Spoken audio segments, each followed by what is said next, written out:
Ladies and gentlemen, welcome you all to this video intervention. Hope you are enjoying this session. And I can see more than 80 people are attending at the end of the second day. It's a great session. And hope you have enjoyed this intervention.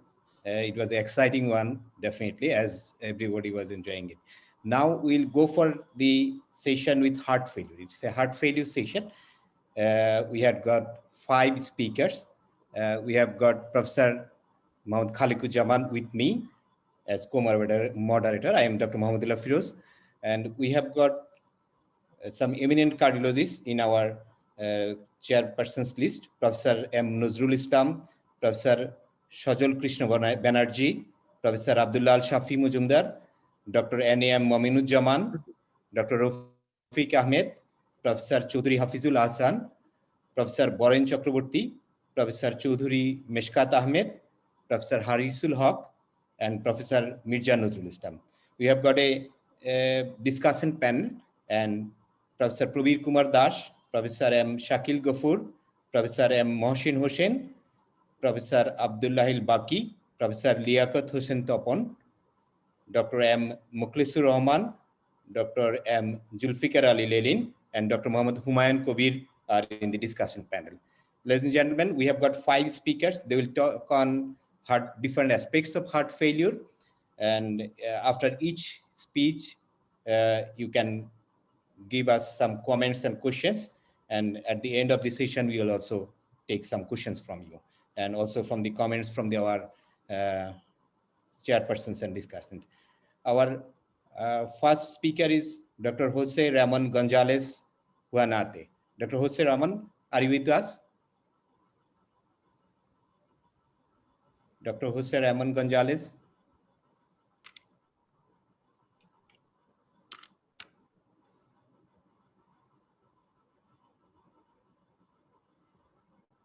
We have got our second speaker, Dr. Anil Saxena from India. Anil Saxena, sir, are you with us? Yes, I'm here. Good afternoon, everybody. Okay. We'll go with the second speech, and as long whenever our first speaker becomes available, I will go for his lecture. Yeah, sure. Sure. Dr. Anil Saxena is very popular in India and Bangladesh. We are known to, everybody knows him, and he doesn't need any description or introduction. Yet I am telling something about him. Dr. Anil Saxena is the Director of Cardiac Pacing and Electrophysiology in Fortis Escorts Heart Institute, New Delhi, India. He's working there for more than 30 years. Cardiac arrhythmia is the field of main interest, and he's a pioneer in CRT and ICD implantation in India. He's the Chief Editor, Associate Editor, and member of editorial board of a number of prestigious peer-reviewed journals. Dr. Anil Saxena will talk on heart failure with reduced ejection fraction, treatment optimization for CRT implanted patient, when and how.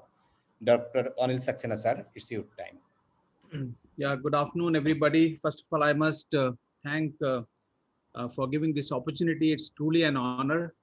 It's a long topic, and I will try to be as concise as possible. My talk is on heart failure treatment optimization for a patient who has already been implanted a CRT device.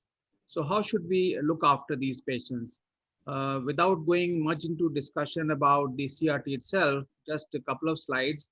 We know that CRT is a very efficacious treatment for heart failure patients, particularly those who have wide QRS complex and a left bundle branch block morphology. And in these patients, we implant this device, which has basically 3 leads. One goes into right atrium, one in the right ventricle, and one we pass through one of the tributaries of the coronary sinus after identifying it on the venogram. So the important thing is that we must space the lateral wall. Just 3 important things about CRT. One is that we must space this free wall of the left ventricle. It could be anterolateral, lateral, or slightly posterolateral. Second important point is that there should be maximum interval between the 2 leads, that is the left LV lead tip and the RV lead tip, for maximum benefit. And third important thing is the electrical separation between the RV sense electrogram and the LV sense electrogram. It should be at least 90 to 100 milliseconds. If we ensure these, the likelihood of getting a good response is much better. But what we have seen is that despite whatever we do, the response can be quite variable. And some patients can be super responder, which may be about, you can say 15-20% patients, where the EF can almost normalize. A good number, 30-40% additional, would be responders. But then 30% patients feel that, doctor, I'm almost same as I was before. Some of them, we call them non-progressors, that is, they get stabilized. So their trajectory would have been downward, but they got stabilized. The patient would know that, and he may say that, oh, doctor, I'm almost like same. So, but they might have benefited. And then we have non-responders and we have negative responders as well. So some patients actually become worse, where the dysynchrony may sometimes increase. So coming to my talk, how can we get the maximum out of CRT, and how can we continue to manage our patients with heart failure as best as we can? So the first, I will divide my talk into these 5 headings. One is we must ensure that the patient is getting adequate CRT pacing percentage, because unlike pacemakers, where we want to minimize the pacing, in CRT we want to maximize pacing so that patient gets full benefit. Ideally 100% pacing should happen. Second, the performance of the device, threshold, output, sensitivity. Then we have to do device programming as far as the timings are concerned. And then we continue to optimize the drug therapy, and then we do the comorbidity and lifestyle management. So first step is to ensure that the patient is getting enough CRT.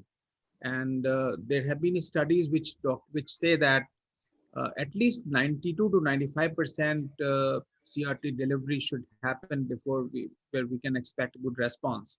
And in this particular study, they found that it should be greater than 92%. There are so many studies. In this particular study, they found 98% CRT delivery should be there to get a good response. So we can have a ballpark figure of 95% plus. That's what we expect and desire. And to do that, we must make sure that the patient doesn't have atrial arrhythmias. We must adequately shorten the AV delay. We must try to have as high upper tracking rate as possible. We can have a short PVR to achieve that upper tracking rate as high as we can. And there are many device algorithms like auto PVR, Panauto, AV delay, which can allow us maximum tracking, so that one-to-one tracking can happen up to 130, 140 heart rate, so that patient doesn't have loss of CRT delivery. Atrial fibrillation is a particularly common problem, because atrial fibrillation and heart failure, they often go together. And managing atrial fibrillation is very important, because if the patient has high ventricular rate, then the CRT will not be delivered. It has to be atrial synchronous ventricular pacing. So if the patient is in atrial fibrillation, often patient doesn't get therapy. And there are so many algorithms which enhance the delivery of therapy in atrial fibrillation. One of them is, like, for example, conducted AF response. Another one is ventricular sense response, where the device will sense the QRS complexes, and at the same point, it will deliver the biventricular pulse. So it will try to maximize the CRT delivery. And there are many other algorithms which I will not go into the details for the want of time, like atrial rate stabilization, atrial pacing preference. All these are designed to minimize the burden of atrial fibrillation in CRT patients, and therefore maximize the therapy delivery. But sometimes any of these things don't work, and we have to disconnect the AV node, and then one can obviously deliver 100% CRT. And as we can see in this particular example, after the AV node disconnection, we see that the pacing percentage is now 100%, and the patient's heart rate also gets stabilized. And there is enough data to suggest that these patients actually do quite well in the long run, as compared to if we don't disconnect the AV node. The response can be almost as good as patients with sinus rhythm. The second step is to do a conventional work. Every time the patient comes, we must check the sensitivity and adjust sensitivity, threshold, and output programming. We must look at the lower rate, upper rate, rate response as such. We must look at the battery, device, and all the typical pacemaker follow-up that we do to maximize the benefit to the patient and give the patient an individual prescription of CRT, because we want rate and rate response to behave in a certain manner in an individual patient. So we optimize that.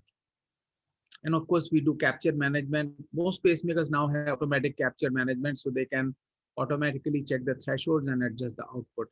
Another thing related to CRT is a anodal capture from the right ventricle. If we program LV tip to RV ring, then patient may get both the pulse, both the stimulation in the right ventricular apex, and patient then will have similar configuration of ECG from the RV pacing and LV pacing. So that is something we must identify and resolve.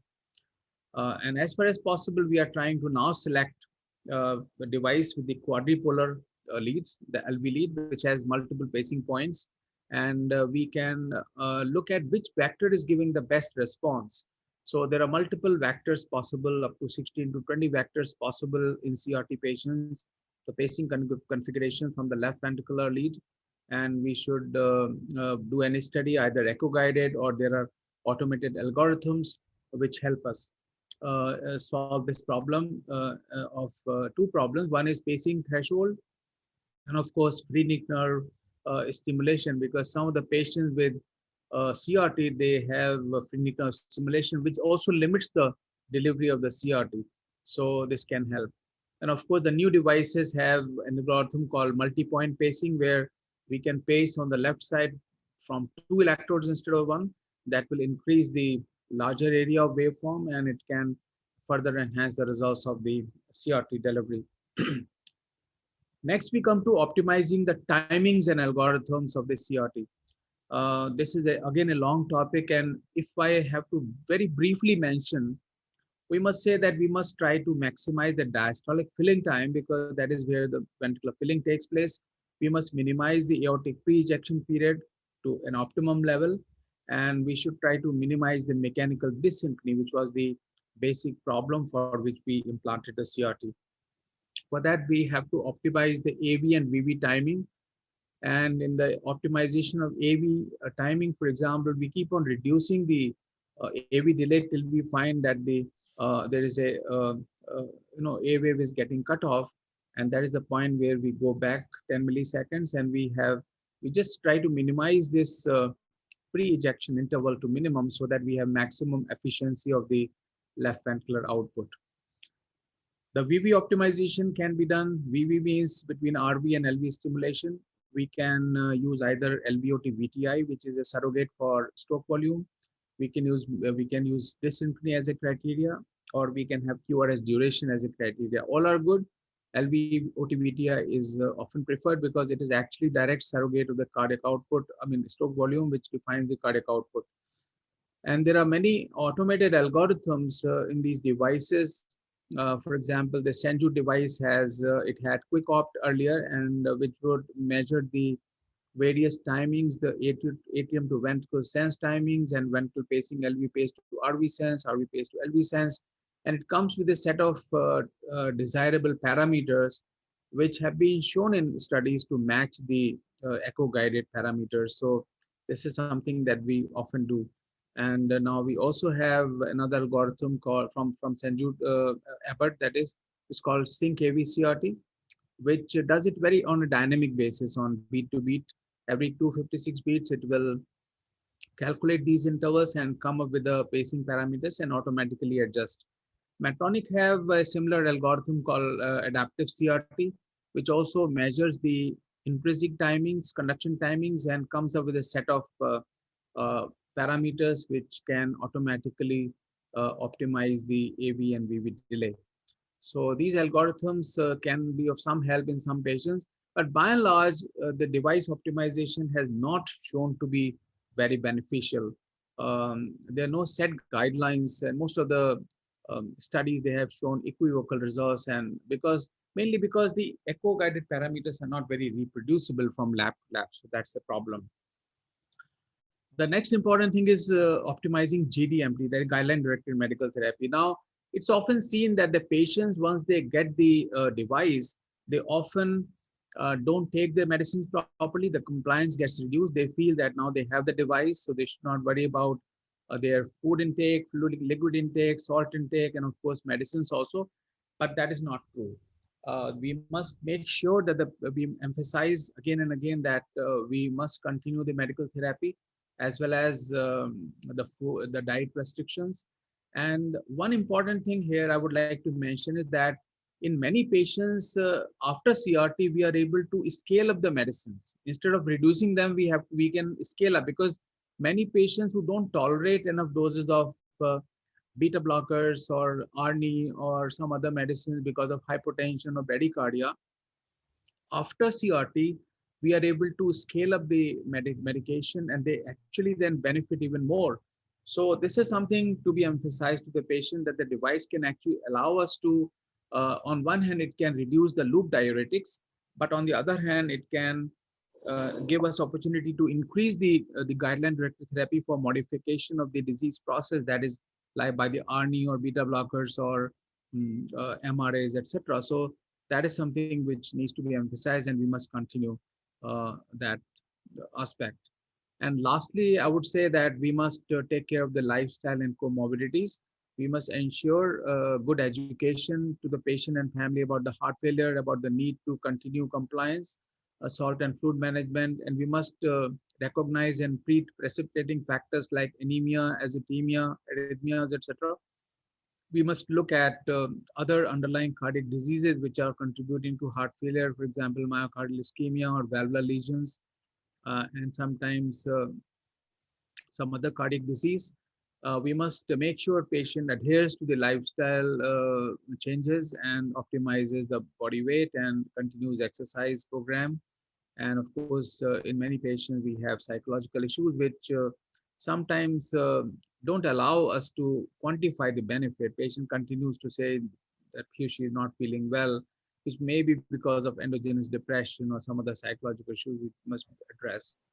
So I think it's a been very brief, but I'll be happy to answer if there's any question. Thank you very much. We can take some quick questions and comments from the discussion panel and the chairpersons. If you have got any question or any comments regarding the lecture of Dr. Anil Saxena. So please, may I give a question to Dr. Anil Saxena? What are the pre-implantation parameters, either ECG, echo, or MRI, that can predict the responsiveness to CRT therapy? Can you give some highlight upon that? Yes, I think that's a very important question, because one important thing is that presence of a scar in the ventricle indicates that the patient has chances of poor response. So if you start with the ECG, a patient having typical left bundle branch block pattern should get better response as compared to intraventricular conduction defect, which is not like typical IVCD. And a lot of fragmentation in the QRS indicates presence of larger amount of scar. And wider the QRS, better the response. So more than 150 is definitely better than more than 130. So patients who have very wide QRS, they get better response. On the echocardiography, 35% is the cutoff, but lower the ejection fraction, patients are expected to get better response. Thirdly, we can do MRI to look at the quantum of scar. Not only quantum of scar, but also the location of scar, so that we can avoid those areas while placing the LV lead, because we can't make the scar contract. So that is something which can be done. We can also look at the imaging, and I try to identify, there was a trial called Target trial where they try to identify the latest activation and contracting area of the left ventricle on echo, and try to give a LV lead in concordant placement. That was very effective. So these are the things that we can see. And of course, female patients, they respond better. Patients who have relatively normal LSI, they respond better. Patients who are not in atrial fibrillation, they respond better. So these are some of the criteria that we follow in guiding our patients. I have one question. Hello. I have a question. May I ask a question? Hello. Please. Hello. Yes. Okay, Professor Praveen. First of all, thanks to Professor Dr. Anil Saxena for his brief but very informative and brilliant presentation. We had the opportunity to be present in some sessions physically in Bangladesh. Thank you so much. So, as you mentioned, atrial fibrillation is a common concomitant in patients with heart failure. Do you suggest implantation of CRT in any patients having atrial fibrillation after doing AV ablation? What is your comment? Yeah, so we recommend, because what happens is that we give a lower guidance to the patient. So instead of 70% possibility of benefit, we say, okay, you may have 50% possibility of benefit. But patients usually have no choice, no other thing to look forward to. So they agree to CRT, and many of them do respond, about 50-60%. Now we try to lower the rate, ventricular rate in atrial fibrillation, so that we can deliver the therapy more effectively. So the percentage of pacing has to be as high as possible. And for that, we use the algorithms like the conducted AF response or ventricular sense response. And if we are not able to deliver therapy adequately and the patient's rate continues to be high and we cannot lower it by medical therapy, then we have to disconnect the that is very rare. We may have done maybe 2 or 3 patients in last so many years. So it's very rare, but that is something which is recommended, that we can disconnect AV node and then we can achieve 100% CRT delivery. Thank you. Thank you. So I have one question, sir. Yes, sir. We are running out of time. Yeah, just regarding synchronization with defibrillation in CRTD and CRTP only. So many patients, we see that coronaries are normal. Younger patient, there is no obvious scar on echocardiogram. CMR is a good option, but we don't have any facility to do the cardiac MRI here. So there is no evidence of arrhythmia as well by 24 hours Holter or any other evidence of arrhythmia. So do we prefer the CRTD or without defibrillation? See, in these patients, non-ischemic cardiomyopathy without much scar in the ventricle, the results of CRTP and CRTD are almost equal. And the addition of defibrillator hardly adds to the benefit, particularly because the benefit of ICD in non-ischemic cardiomyopathy was very small to start with. And with the modern medication, the outcome of these patients has improved so much that ICD will really struggle to show the benefit if we do these trials today. In absolute terms, there was hardly maybe 1% benefit, and now it may be reduced to 0.3 or 0.4%. So we can consider, we should do CRTP more often in those patients. Thank you. It's so much cheaper. Thank you, sir. Khalagjan Bhai, our next speaker. Thank you, Dr. Omid Saxena. Thank you so much. Professor Akaharani, next speaker. I request Dr. Omid Saxena to comment on LV endocardial pacing versus LV epicardial pacing. Do you have any comment? Is there a question to me? Yes. Yes. Yeah. We want to know about the Endocardial pacing versus LV epicardial pacing. Which you prefer? So most of the like conventional CRT is LV epicardial only, because the coronary veins are epicardial. But endocardial LV pacing is also possible now, and in some cases which are not non-responders, it is possible to do. But the problem is of anticoagulation. We have to then give long-term anticoagulation. That is the problem. Yes. But yes, it is possible. Thank you. Thank you very much. Thank you very much, Dr. Omid Saxena, for your brilliant presentation and informative lecture.